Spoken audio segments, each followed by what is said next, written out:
My dad told me I didn't belong on their luxury cruise, even though I was the one who paid for it all.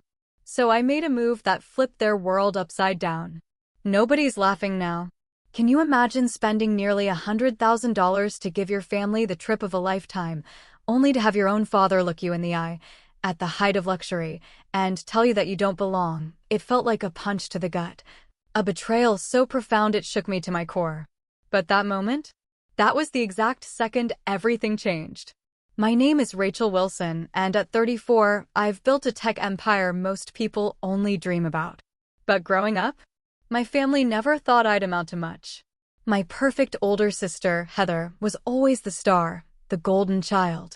Last year, when my company really hit it big, I decided to treat my whole family to an unbelievable 8-day luxury Mediterranean cruise. Premium suites, all expenses paid, easily $75,000 out of my pocket. I thought maybe, just maybe, they'd finally see my worth. Instead, at dinner on the second night, my father looked me straight in the eyes and delivered that crushing line, "Rachel, you just don't belong in these circles." I grew up in a comfortable, middle-class neighborhood in Boston, where keeping up appearances was everything to my parents. Our house wasn't the biggest, but my mother, Diana, made sure it looked like it belonged in a magazine.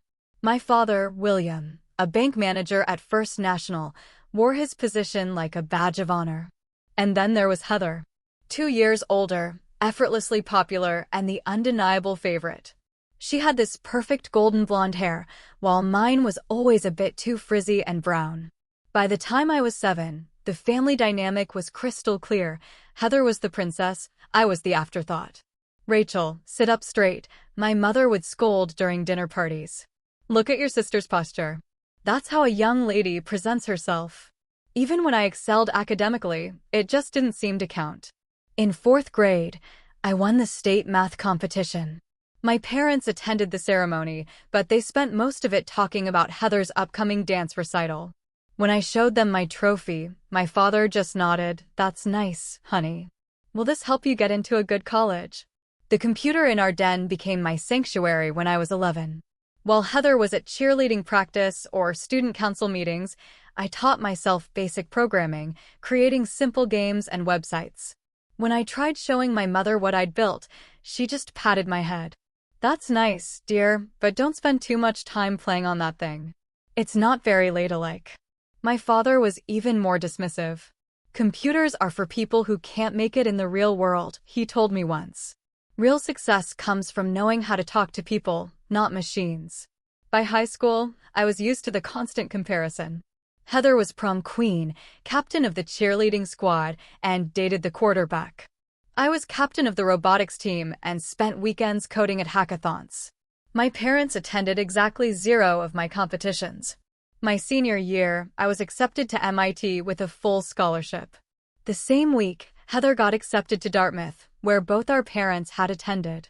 Guess which accomplishment got celebrated with a family dinner at the expensive steakhouse downtown? "We're so proud of both our girls," my mother announced, raising her glass. After a pause, she added, "And Rachel got a nice scholarship to state, which will help with the finances." "It's MIT, Mom," I corrected quietly.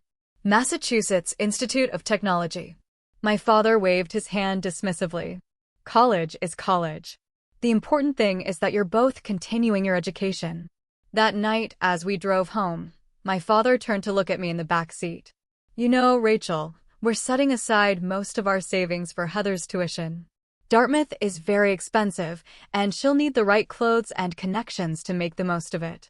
We're counting on that scholarship of yours to cover everything." I just nodded, already used to the message. Heather was worth the investment. I wasn't. Moving to Cambridge for college was like finally being able to breathe. No more living in Heather's shadow. No more disappointed looks from my parents when I didn't meet their expectations of what a daughter should be. I called home every Sunday for the first semester, but the conversations were always the same. Brief updates from me, followed by lengthy stories about Heather's sorority adventures and social connections. By sophomore year, I'd stopped calling weekly. They barely noticed. When I did call, my mother would answer with surprise in her voice. "Oh, Rachel, it's been a while. Did you need something?" I threw myself into my studies, double majoring in computer science and business. While other students partied on weekends, I built websites for local businesses and started developing apps. My roommate thought I was crazy, working so hard when I could be having fun. She didn't understand that creating something from nothing gave me a sense of validation I'd never gotten at home. Holidays were always a challenge. Thanksgiving meant sitting at the table, listening to my parents gush about Heather's new boyfriend from a very good family or her internship opportunities. Christmas meant receiving practical gifts like plain sweaters, while Heather unwrapped designer clothes and jewelry. During my junior year, my grandmother passed away. She was the only family member who had ever shown interest in my coding projects. At her funeral, my father gave a eulogy, mentioning how proud she was of her granddaughters, Heather, following in the family's social footsteps, and Rachel, doing her computer thing. By senior year, the emotional distance between me and my family had grown into a chasm. I graduated with honors, but my parents barely made it to the ceremony, arriving late and leaving immediately after to attend Heather's graduation party at Dartmouth the next day. "Sorry we can't stay, honey," my mother said, giving me a quick hug. "You understand, Heather has so many people coming to celebrate with her." I did understand. I understood perfectly that in their eyes, I would always be secondary. As I watched them drive away, I made a promise to myself. Someday, I would build something so successful they couldn't ignore it. Not because I needed their approval anymore, but because I wanted them to recognize what they had dismissed for so long. My college graduation gift to myself was a cramped one-bedroom apartment in South Boston that I shared with my best friend, Mackenzie Taylor. We'd met during freshman orientation, both trying to find the computer science building. She was brilliant, fearless, and the first person who ever truly believed in my ideas. Our apartment doubled as our office, a couple of desks shoved against the wall, multiple monitors balanced precariously on milk crates, and whiteboards covering every available inch of wall space. We lived on ramen noodles and coffee, pouring every spare dollar into server costs and development tools. "What exactly are you doing out there in Boston?" my mother asked during one of our infrequent phone calls. "Heather's just been hired by Goldman Sachs. Starting salary is impressive." "I'm building a company, Mom," I explained, trying to keep the excitement in my voice. "We're developing a platform that helps small businesses manage their online presence more effectively." "Oh, that sounds interesting," she replied, her voice trailing off. "Is there money in websites these days? Your father knows someone at the bank who might be able to get you an entry-level position if this little project doesn't work out." My father was even more direct when I called him for advice on our first business loan application. "Rachel, be realistic. The tech industry is cutthroat, and you don't have the experience or connections to make it. Why not get a stable job with benefits? That's the sensible path." Despite their doubts, Mackenzie and I kept pushing forward. We worked 18-hour days, survived on minimal sleep, and pitched our platform to anyone who would listen. Most doors closed in our faces, but we kept knocking. The breakthrough came unexpectedly. A small cafe owner, who had reluctantly agreed to try our beta version, mentioned our platform to his brother-in-law, who happened to be a venture capitalist specializing in tech startups. One meeting led to another, and suddenly, we had our first round of serious funding, $500,000 to expand our team and refine our product. When I called my parents with the news, my father's response was tepid at best. "Well, that's a stroke of luck. Just be careful not to blow through that money too quickly. These tech bubbles tend to burst, you know." My mother quickly added, "Did you hear Heather got promoted? Only 6 months at the firm and already moving up. They're sending her to London next month." With our funding secured, we moved to a real office space in Cambridge and hired our first employees. The platform gained traction, particularly among restaurants and retail businesses that needed an affordable digital solution. Our user base grew from dozens to hundreds, then thousands. At Thanksgiving that year, I tried once more to share my excitement with my family. "We're projecting to hit $1 million in revenue by next quarter," I mentioned as we gathered around the dining table. My father glanced up briefly from his turkey. "That's before or after expenses, because revenue doesn't mean much if you're operating at a loss." Before I could answer, my mother jumped in. Heather, just put a down payment on a condo in Manhattan, right near Central Park. Tell them about the view, dear. And, just like that, the conversation shifted away from my company once again. As our business continued to grow, we decided to take a risk and relocate to San Francisco, the heart of the tech industry. The move meant better access to investors, talent, and partnership opportunities. It also meant moving even further away from my family, which honestly felt like a relief. San Francisco embraced us in ways Boston never had. Our platform evolved into a comprehensive digital marketing suite that attracted attention from larger companies. 2 years after our move, we closed a Series B funding round of $12 million, valuing our company at over $50 million. A feature in TechCrunch brought unexpected attention, including a rare call from my father. "Your mother saw something about your company online," he said, his voice carrying a new note of curiosity. "Sounds like you might actually be making something of this after all." The backhanded compliment stung, but I chose to focus on the positive. "We're doing really well, Dad. We have over 100 employees now and offices in San Francisco and Austin." "Well, don't let it go to your head," he cautioned. "These tech companies can collapse overnight. Have you thought about your exit strategy?" Always the vote of confidence. As our 5th year in business approached, we received an acquisition offer from one of the largest tech companies in the world. After weeks of negotiation and soul-searching, Mackenzie and I decided to decline. We believed in our vision and wanted to remain independent. That decision paid off beyond our wildest expectations. Our company continued to expand, eventually growing to over 200 employees, with a valuation exceeding $300 million. I found myself on lists of women to watch in tech and speaking at industry conferences. Success brought financial security I'd never imagined possible. I bought a beautiful house in the hills overlooking the bay, invested wisely, and even established a scholarship fund for young women in tech. But money couldn't buy the one thing I still secretly wanted: my family's genuine approval. I made attempts to bridge the gap. I sent expensive gifts for birthdays and holidays. I offered to fly them out to California for visits. They always had conflicts. I donated to my father's favorite charity in his name. The response was always polite but distant. At my nephew's christening, Heather's first child, I overheard my mother talking to her friends. "Yes, Rachel's doing quite well with her internet business. It's not quite the traditional career path we envisioned for her, but she seems happy enough." Not everyone is cut out for the corporate world like Heather. Even with all my success, I still didn't fit their image of what a daughter should be. I wasn't married to a successful man from a good family. I didn't live in the right neighborhood or belong to the right clubs. My achievements existed in a world they didn't understand or, frankly, value. As I flew back to San Francisco after that visit, I realized I was still chasing their approval like that little girl with the math trophy. It was exhausting and futile. Yet, some part of me couldn't quite let go of the hope that someday they would see me, really see me, and be proud. That's when I decided to make one grand gesture.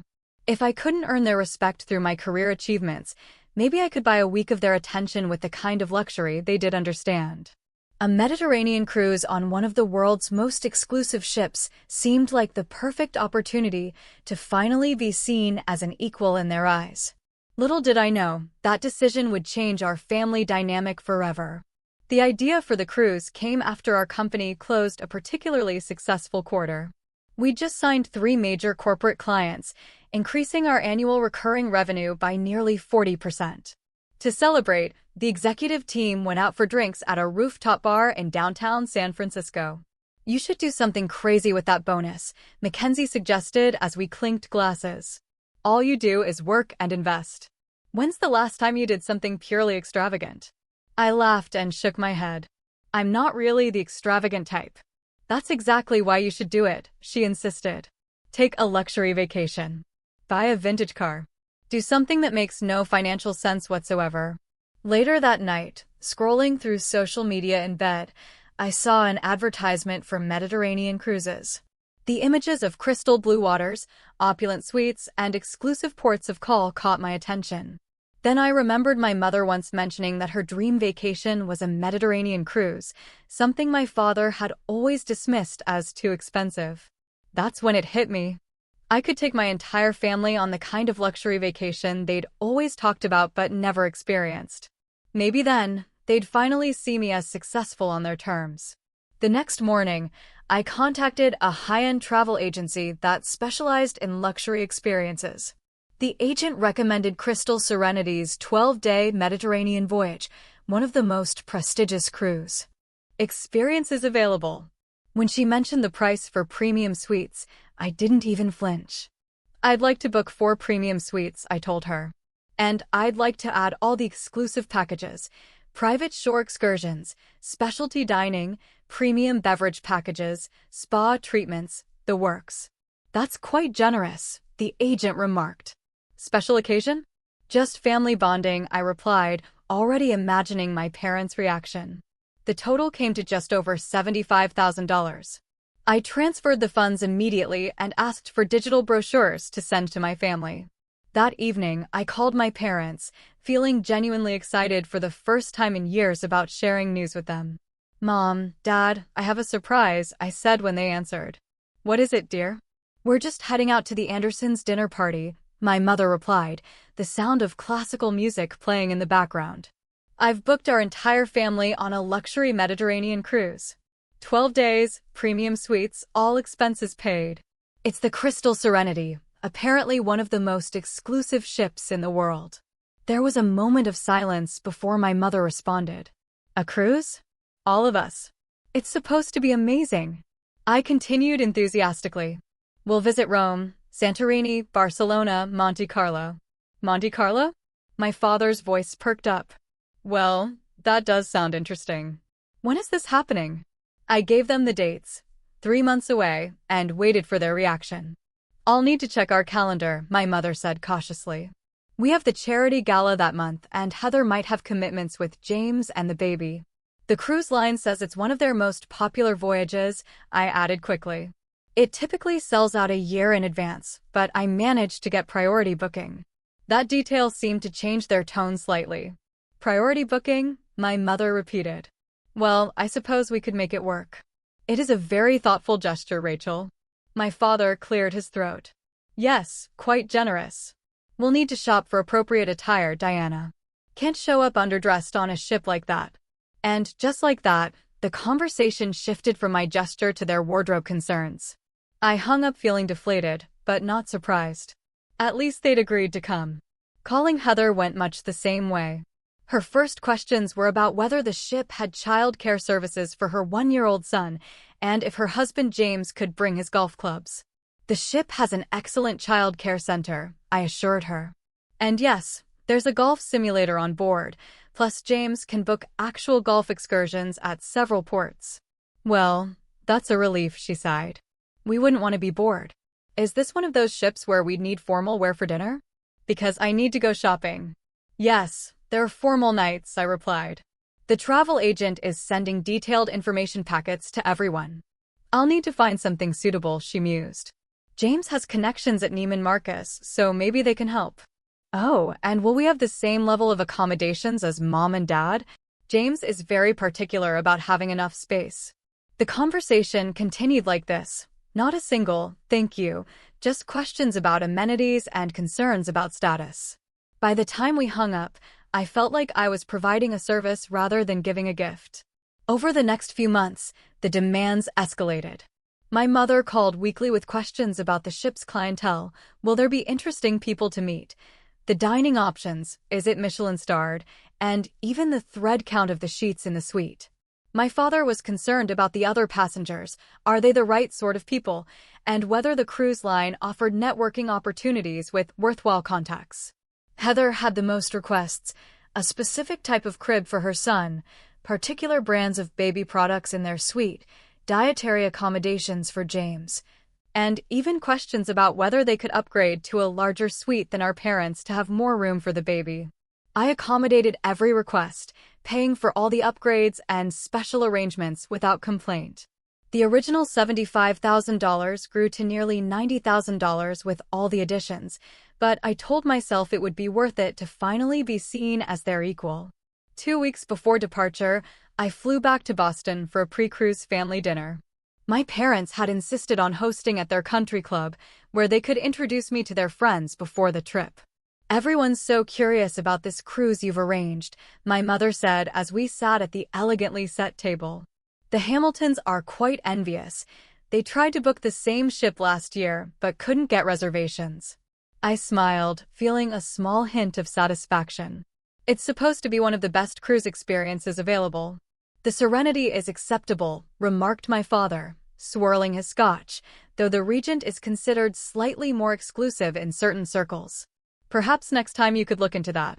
And there it was, the subtle dig, wrapped in a suggestion, implying that my extravagant gift was somehow still not quite good enough.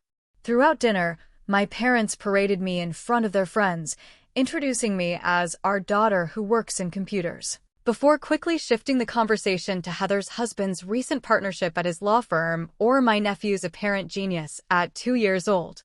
As coffee was served, my father raised his cup in a mock toast to Rachel's sudden financial success. Who would have thought playing with websites could be so profitable? The table laughed, and I forced a smile, feeling like an outsider in my own family gathering. Later, as we were leaving, my mother pulled me aside. "Rachel, dear, do pack some appropriate attire for the cruise. Those Silicon Valley casual clothes won't do on a ship like the Serenity. First impressions matter."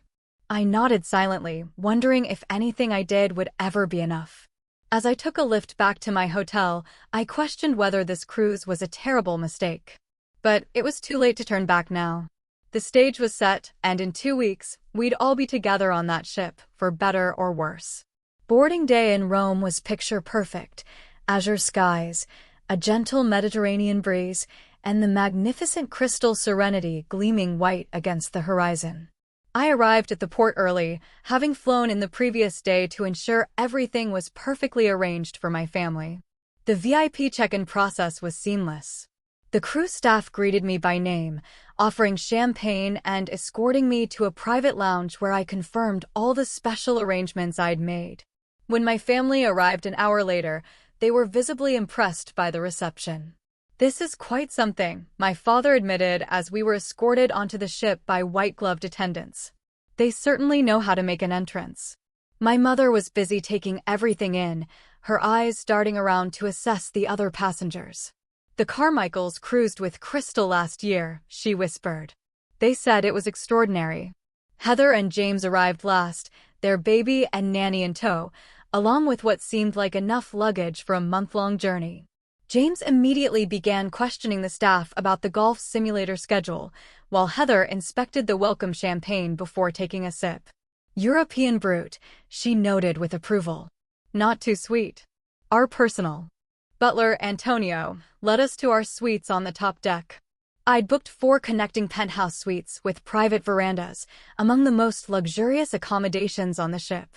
As Antonio opened the doors, revealing spacious quarters with plush furnishings, marble bathrooms, and floor-to-ceiling ocean views, I finally saw genuine amazement in my family's eyes. "Oh my mother gasped, running her hand over the silk draperies. "This is exquisite." My father walked straight to the veranda, surveying the view with approval. "Prime location," he noted. "You can see everything from here." Heather and James were equally impressed, though James immediately began comparing their suite to photos he'd seen of the owner's suite online.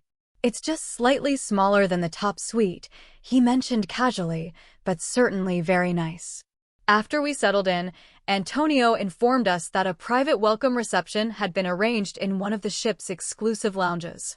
My family spent the next hour preparing, while I changed quickly into a simple black dress and waited for them in my suite.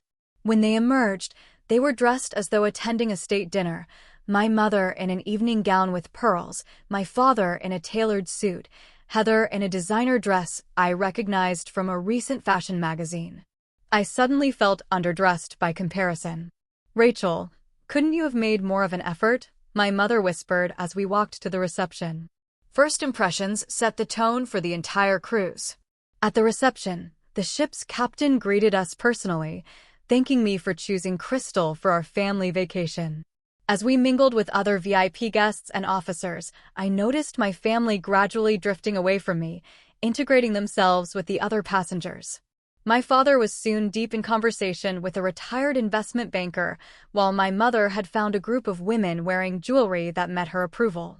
By the time dinner was announced, they had effectively formed new social circles that somehow didn't include me.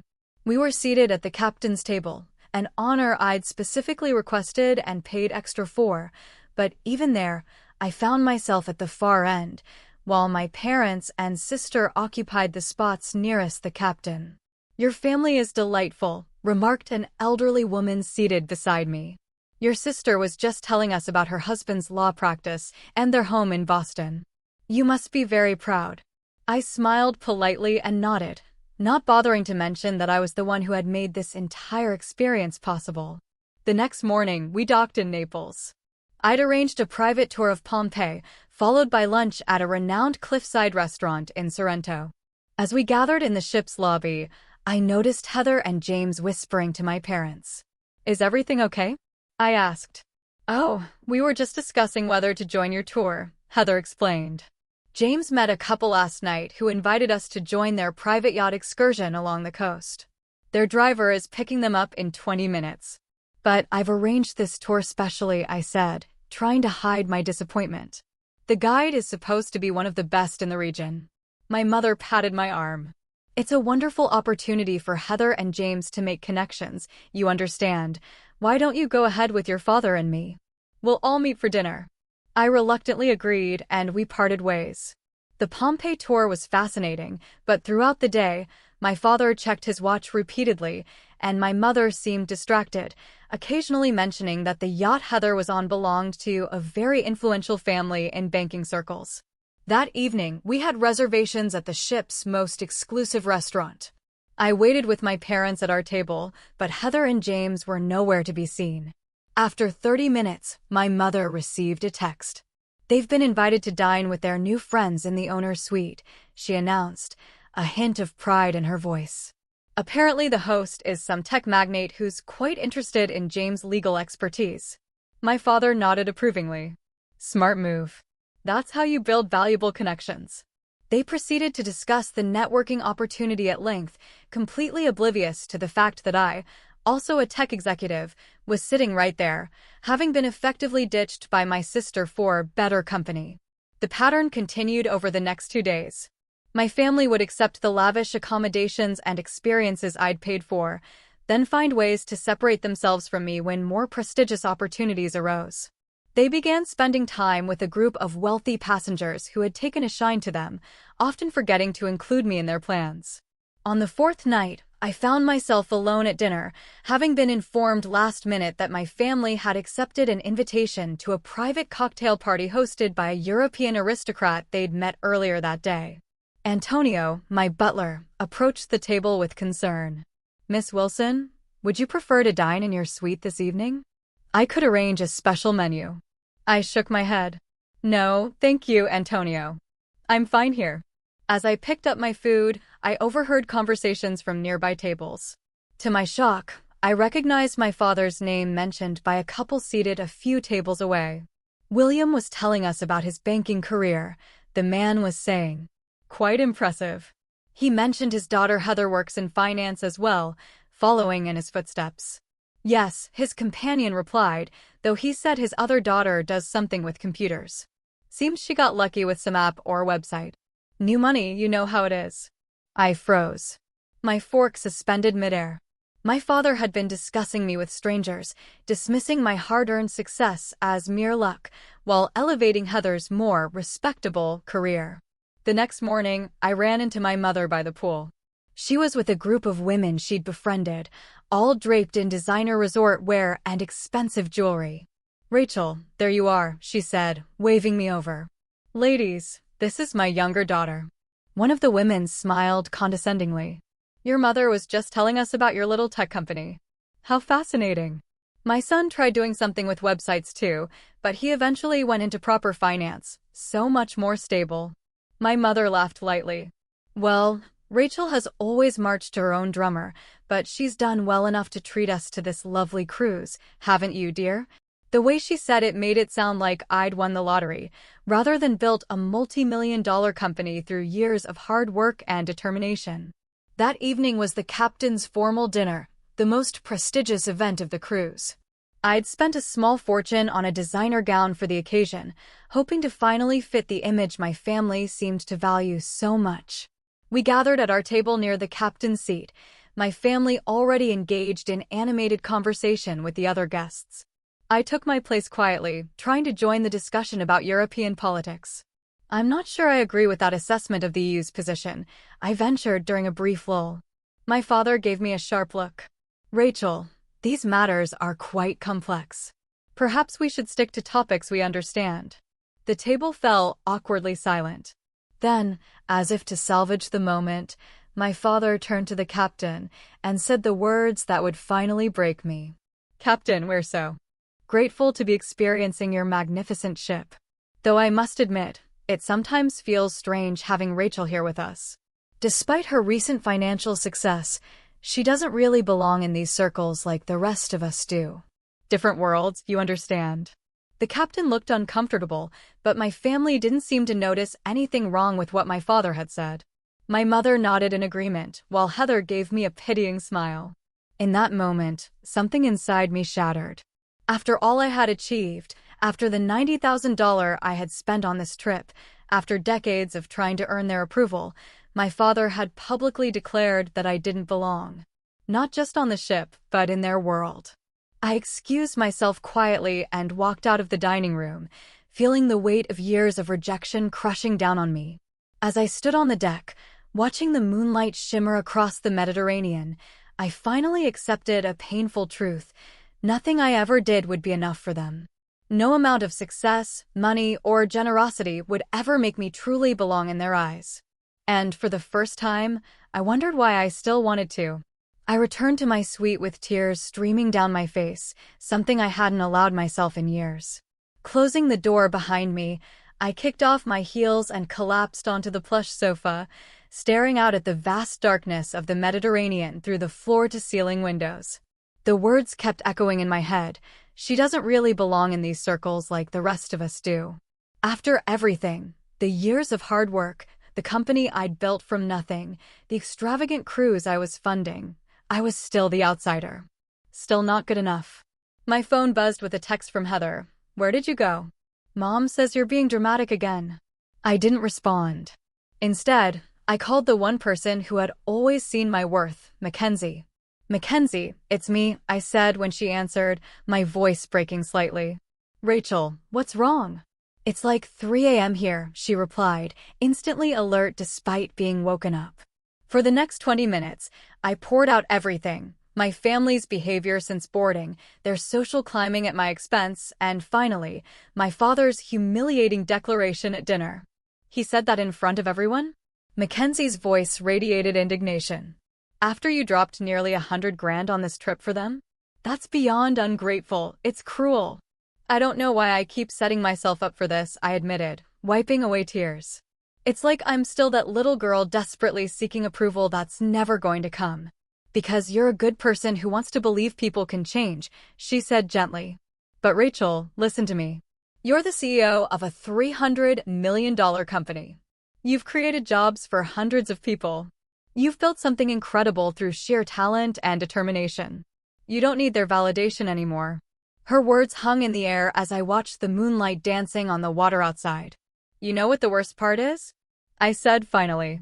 They're happily enjoying all the luxury I'm providing while making me feel like I don't deserve to be here with them. So, what are you going to do about it? Mackenzie asked. There was a challenge in her voice, the same tone she used when pushing me to make tough business decisions. What can I do? We're in the middle of the Mediterranean. I can't exactly leave. No, but you can stop letting them walk all over you, she insisted. You have the power here, Rachel. Literally. You're the one paying for everything. Maybe it's time they understood that. After we hung up, I sat on the veranda of my suite, watching the stars and contemplating Mackenzie's words. She was right. For my entire life, I'd given my family power over my self-worth. I'd worked harder, achieved more, spent excessively, all in pursuit of approval that was never going to come. As the first light of dawn broke across the horizon, I made a decision. I wasn't going to leave the cruise, but I wasn't going to continue being the invisible benefactor either. Something had to change. I was still sitting there when Antonio arrived with my morning coffee. "Good morning, Miss Wilson. I hope you're feeling better today," he said diplomatically, setting down the silver tray. "Antonio, how difficult would it be to make changes to our suite arrangements mid-cruise?" He hesitated, clearly surprised by the question. "It depends on the nature of the changes, Miss Wilson. The ship is fully booked, but as the primary account holder who arranged this journey, you do have certain privileges. What if I wanted to move my family to different accommodations?" "That could potentially be arranged, depending on availability," he replied carefully. "May I ask what you have in mind?" I took a deep breath. "I'd like to explore all options. Could you ask the cruise director if I can meet with them privately this morning?" "Of course, Miss Wilson. I'll arrange it immediately." As Antonio left, I felt a strange calm settle over me. For the first time since boarding, I wasn't anxious about my family's approval. Instead, I was contemplating what it would feel like to stand up for myself. An hour later, I met with Isabella, the cruise director, in her office. She was a poised Italian woman with a perfectly professional smile that revealed nothing. "Miss Wilson, Antonio mentioned you were interested in discussing some changes to your family's accommodations," she began. "Yes," I replied, sitting up straighter. "I'd like to understand what's available in terms of both upgrades and alternative options." Her eyebrow raised slightly at my emphasis. "Alternative options?" "Yes. My family is currently in penthouse suites, but I'm wondering if there are standard cabins available on lower decks."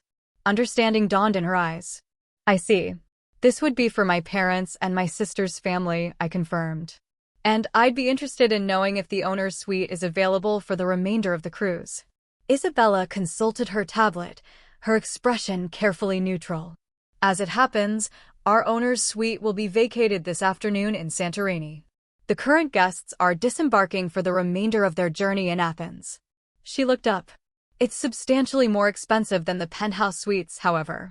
"Money isn't the issue," I replied. "And the standard cabins?" "We do have several available on Deck 7, she confirmed. "They're comfortable, but considerably more modest than your current accommodations." "Could you show me both options, and I'd like to understand the logistics of moving guests mid-cruise?"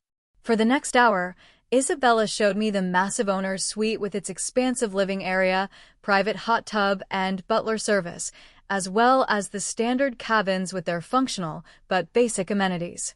The contrast was striking. Exactly what I needed. "If I were to make these changes," I asked, "when could it happen?"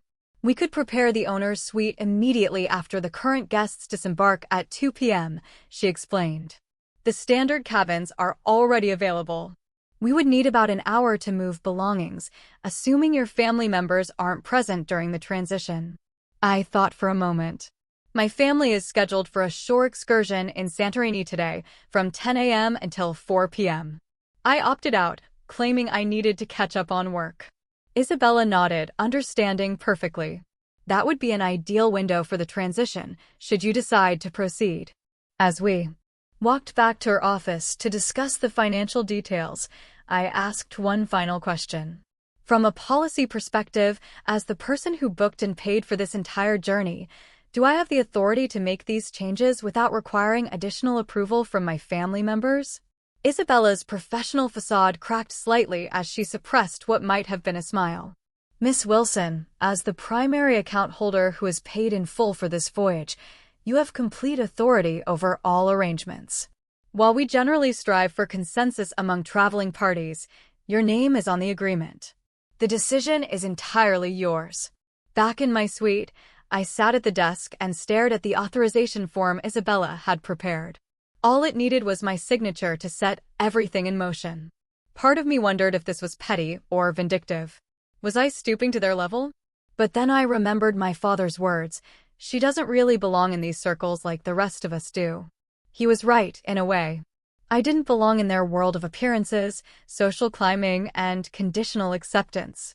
I had built something different, something real and valuable on my own terms. With sudden clarity, I signed the form and called Antonio to deliver it to Isabella. The die was cast. In a few hours, my family would discover exactly whose circle they had been traveling in all along.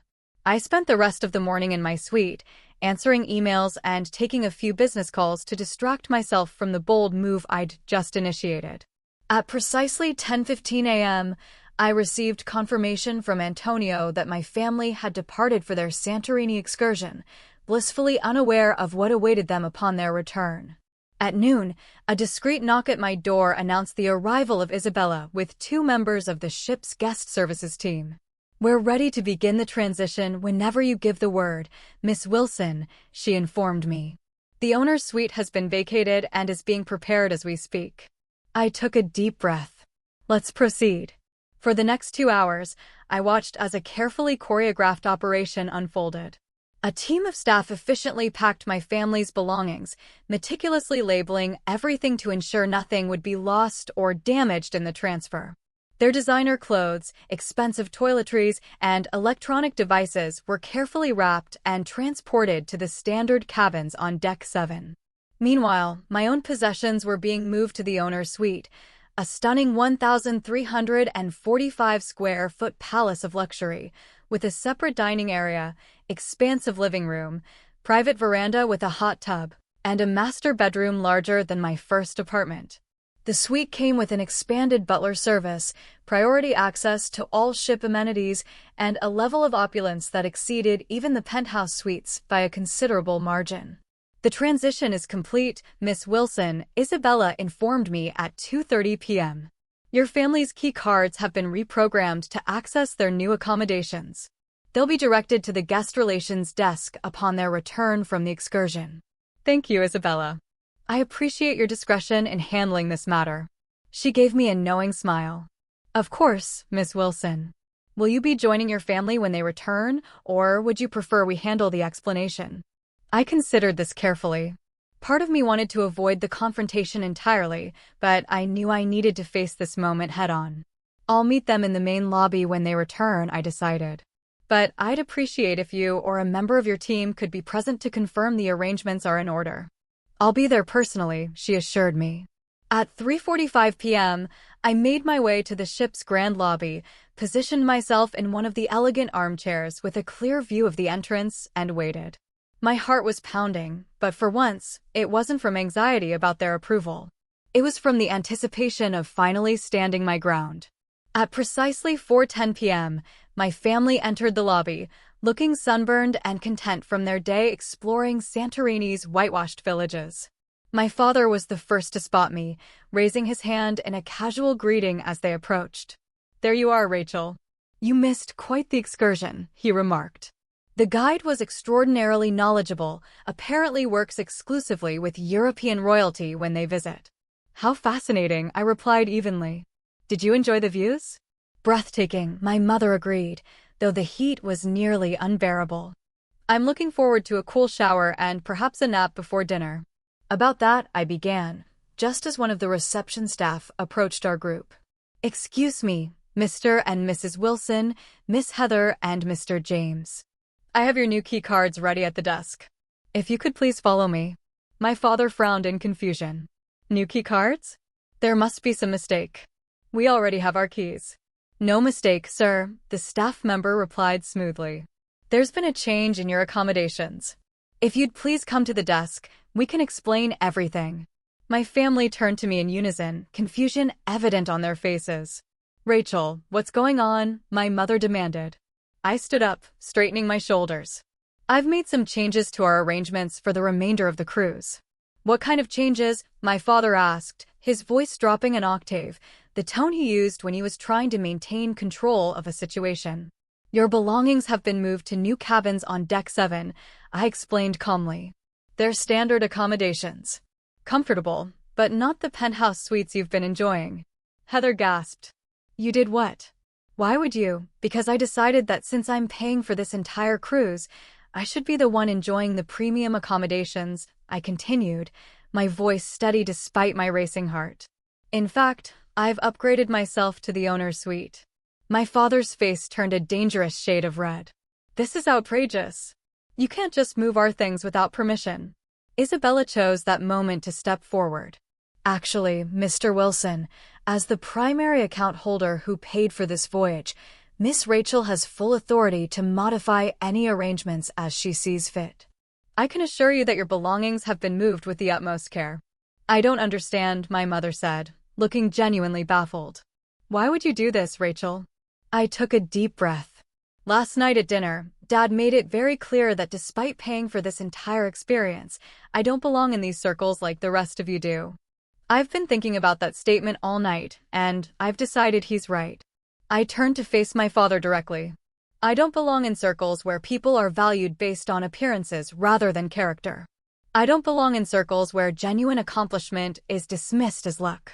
And I certainly don't belong in circles where family members who claim to love me can't even acknowledge my worth. The lobby had gone quiet, with nearby passengers pretending not to listen while obviously hanging on every word. You're being ridiculous. Heather hissed. This is so embarrassing. No, what's embarrassing is spending my entire life trying to earn approval from people who were never going to give it, I replied. What's embarrassing is dropping $90,000 on a luxury cruise for my family, only to be treated like an unwelcome tag-along. James stepped forward, ever the lawyer. There must be some misunderstanding. Surely we can discuss this like adults, where past discussion I interrupted. For 4 days, I've watched all of you enjoy every luxury this ship has to offer, luxuries I paid for, while simultaneously making me feel like I don't deserve to be here with you. That ends now. My father's anger had transformed into calculation. Now, Rachel, don't be hasty. Perhaps your mother and I expressed ourselves poorly. Of course, we appreciate this trip. No, Dad, you expressed yourself perfectly clearly, I cut in. And for once, I actually agree with you. I don't belong in your circles. I've built my own. And in my circles, we value people for their character, not their connections. We celebrate authentic achievement rather than inherited status. And we certainly don't belittle family members to make ourselves feel important. My mother's eyes darted around nervously, clearly mortified by the public nature of this confrontation. Rachel, please, people are watching. Yes, they are, I acknowledged. Just like people were watching last night when Dad announced to the entire table that I don't belong here. The difference is, today, I'm standing up for myself. I turned to Isabella. Would you please show my family to their new accommodations? I believe they'll find everything they need, though the amenities are certainly more modest. Isabella nodded professionally. Of course, Miss Wilson. If you'll follow me, please, she said to my stunned family. My father made one last attempt. This is utterly unacceptable. I demand to speak to the captain. The captain is actually quite fond of Miss Wilson, Isabella interjected smoothly.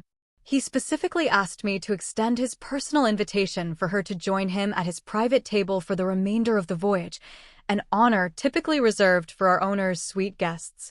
The final blow landed visibly. My family stood frozen, the power dynamic between us irrevocably shifted.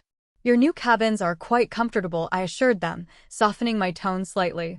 They're actually the same category I was originally planning to book before I decided to splurge on the penthouse suites for everyone. The ship has excellent dining options available to all passengers, and all the shore excursions I pre-arranged will continue as scheduled. I paused, then added, I'm still your daughter and sister. That hasn't changed. What's changed is that I'm no longer seeking approval I'm never going to get. Enjoy the rest of the cruise. With that, I turned and walked toward the elevator that would take me to my new suite, leaving my family standing in shocked silence with their new key cards in hand. As the elevator doors closed, I caught a glimpse of my reflection in the polished brass, shoulders back, head high, standing in my own power for perhaps the first time in my life. The strangest part? I didn't feel vindictive or triumphant. I just felt free. The next morning, I woke in the owner's suite to sunlight streaming through floor-to-ceiling windows and the gentle sound of waves against the ship. For a moment, I wondered if I'd made a terrible mistake. Had I crossed a line? Damaged my family relationships beyond repair? Then I remembered the constant dismissal, the years of seeking approval that never came, and my father's cutting words at dinner. No, I hadn't crossed a line. I'd finally drawn one. I decided to give my family space that day, dining in my suite and working remotely instead of venturing to the public areas where I might encounter them. Around midday, there was a gentle knock at my door.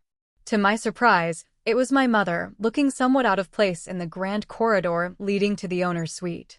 "May I come in?" she asked, her voice uncharacteristically tentative. I stepped aside, gesturing her into the expansive living area.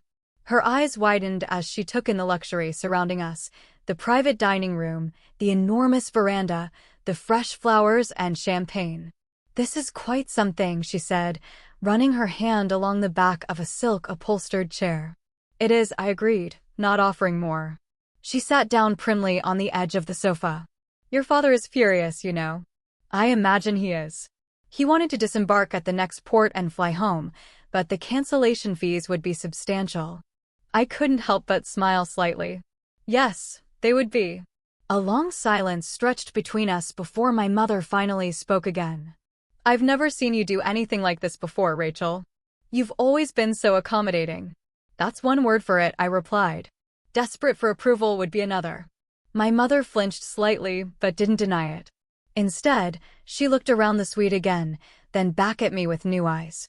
"You really have done well for yourself, haven't you?" she said softly. "I don't think I ever properly understood what you built." "You never asked," I pointed out. She nodded slowly. "No, I suppose we didn't. Computers and technology, they weren't part of our world. Heather followed a path we understood. You created something entirely new." "That doesn't make it less valid or successful," I said. "No, it doesn't." She smoothed an invisible wrinkle from her linen pants. "I keep thinking about what you said yesterday, about seeking approval you were never going to get. Have we really been so terrible?" The question hung in the air between us.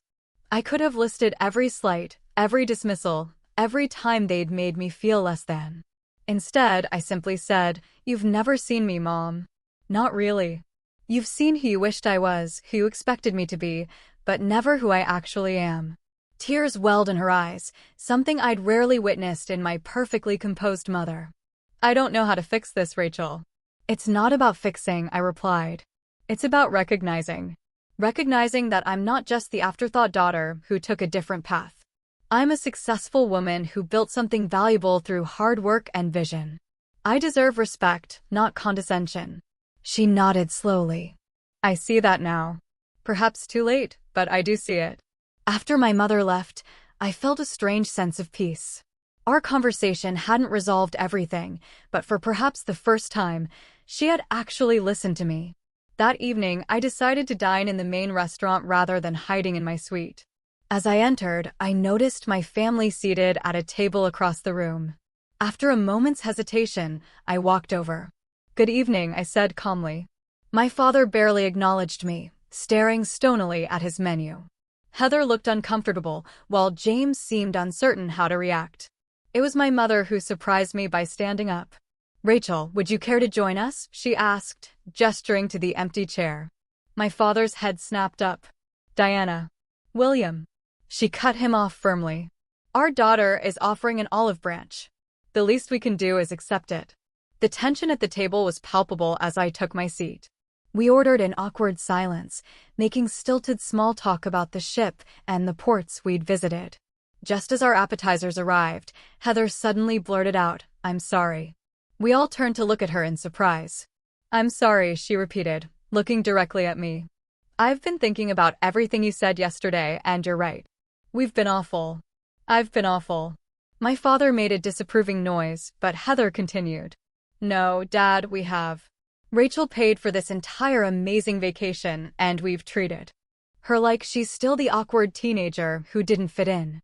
It's not right." James nodded in agreement. "The standard cabins you moved us to?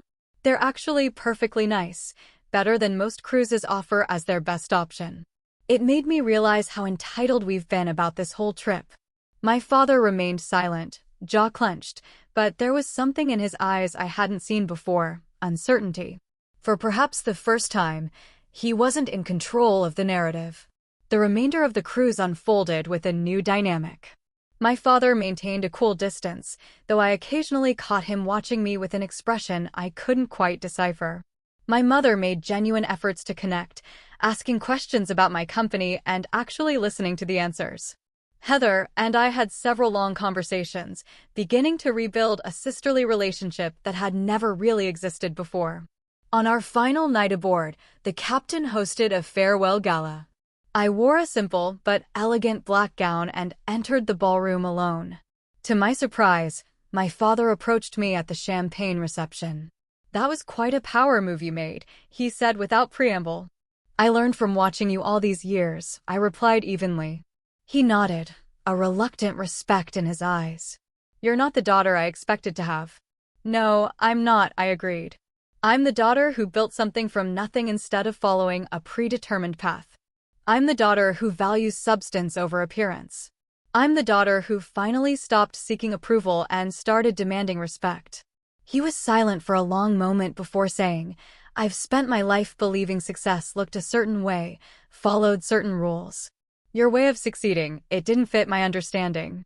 It wasn't an apology, but for my father, it was an unprecedented acknowledgement.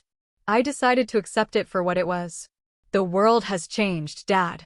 There are many paths to success now. Mine just happens to involve technology instead of banking." He nodded slowly. "Your mother tells me your company is valued at over $300 million. That's significant." I couldn't help but smile. Of course, he would focus on the valuation. It was a metric he understood. "Yes, it is. Perhaps when we return home, you could tell me more about what you actually do," he suggested stiffly. It was a small opening, but it was something. "I'd like that," I replied. As the ship docked in Barcelona the next morning, concluding our journey, we gathered one last time in the lobby to disembark. The family that stood there was fundamentally changed from the one that had boarded in Rome 12 days earlier. "Thank you for this experience, Rachel," my mother said, embracing me with genuine warmth. "Not just for the cruise itself, but for waking us up, I suppose." Heather hugged me next. "We should get together when we're back home, really talk, you know?